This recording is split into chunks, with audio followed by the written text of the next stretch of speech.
Hope is not a strategy. It's not a strategy for inflation, for sure. My name's Eric. This is Above My Pay Grade. Let's get into it.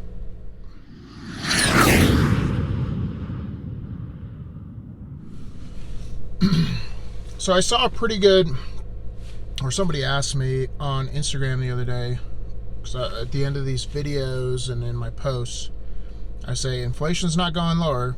What are you going to do about it? And somebody asked, what should I do about it? And I don't give financial advice. Everyone has different scenarios in their mind, different risk tolerance, etc. But I will say, watch some of my past videos. Why I think inflation's going higher is because there's no recourse for the government. The Federal Reserve is just going to talk and talk and talk about raising interest rates, but they're not going to in any meaningful way. Why? Because our government debt's so high and we can't afford it as a government. We cannot afford it. So anybody who says inflation's going to fix itself, ask them why. Or any news article you read, inflation's peaking. Why? Ask that question, and then you'll realize it's not peaking at all. Because what causes inflation is a monetary phenomenon. More money, chasing less goods and services. And we printed a butt ton of money. So, I don't think inflation is going to cool off anytime soon. But eventually, we'll get to a point where people can't afford much.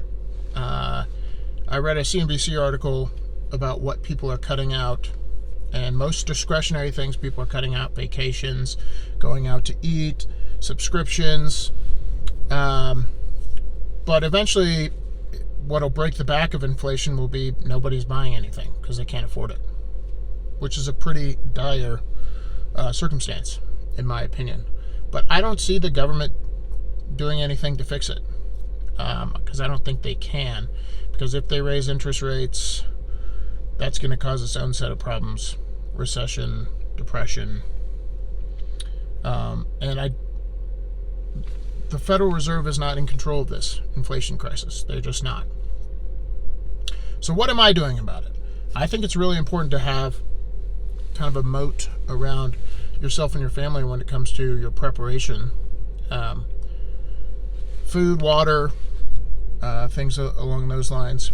But then when it comes to where I'm putting my money, it all centers around, you have to know what the dollar, I don't know for a fact when the dollar's going to collapse, but I know this: it's going to collapse. It's math. I think it'll be the last of the fiat currencies to collapse, but watch the news. More banks are going to have problems. More countries are going to have problems with sovereign debt. It's going to continue to happen. And bigger dominoes are going to start to fall. And I think the United States is going to be the last one. That's why we're in a currency crisis more than we are in a debt crisis. So I buy things with extra money that I have that the government can't print. I'm a massively huge fan of Bitcoin. A lot of people like gold and silver. I'm not anti-gold and silver at all, but I don't think we're going back to a gold and silver standard as far as trading gold doubloons for tomatoes. But they hold their value. They are manipulated, but they hold their value in relation to the dollar, at least. Real estate. So, but I definitely think the foundation is, do you have preparations for your family? Even if the shelves don't go empty, you're buying it cheaper today than you do tomorrow. So it's a nice peace of mind to have enough food to tide you over for a couple months. It doesn't have to be expensive food. Massive bags of rice. We bought a quarter cow and we're going through it, but it helps to know that there's at least, if something were to happen, we have enough food to tide us over for a while. But you're gonna, if you do research on this, you're gonna realize that you're gonna hear what you want to hear. If you want to hear that inflation's going away and the government's going to solve it, you'll find people that write that. But if you do the math, and by that I mean when we had inflation in the 70s after we got off the gold standard, look into how they fixed that problem. They fixed it by raising interest rates so dramatically. Federal funds rates up to 20%, which means the cost of capital. So all these loans that you have today, imagine them being 25% on your car, on your house, etc. That's what they had to do to break inflation. And why I think they can't break inflation now is because when they raise those rates, like they did in the 70s, the rate that the government has to pay when they sell bonds, aka debt, so they need to take out more debt, those rates go up. And the government already has massive amounts of bills, and they're already paying large amounts on the debt as it is. So what happens when interest rates go up? It's not good. So that is kind of my line of thinking as to why inflation's not going away. It's going to go much higher until,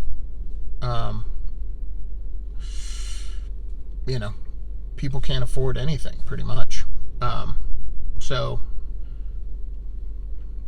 which is sad. And second, third order effects, which I hope don't happen, is there's typically civil unrest. If people can't afford food, can't afford housing, a lot of people run to the government and say, fix this problem. And how does the government fix problems? Printing more money. So, you tell me how inflation's going to solve itself, because I don't see it getting solved anytime soon.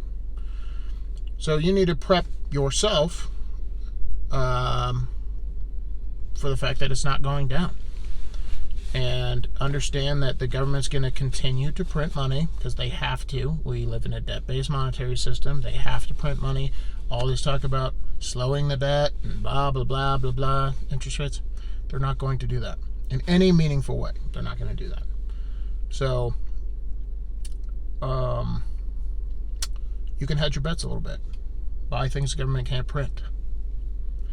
I highly encourage you to do that. Let me know. I love discussing this stuff, so let me know what you guys are doing in the comments, or if you guys are even thinking about this. A lot of people don't want to think about it. I don't like politics. I don't like talking about any of this stuff. Hey, guess what? Neither do I. I don't love talking about this. It's interesting to me.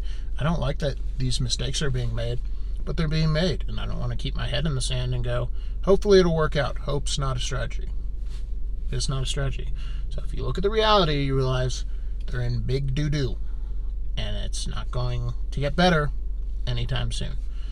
So eventually these some assets, if you have been investing in things that the government can't print, things like real estate, if interest rates have to go up, if they raise interest rates magically, real estate's going to be really cheap.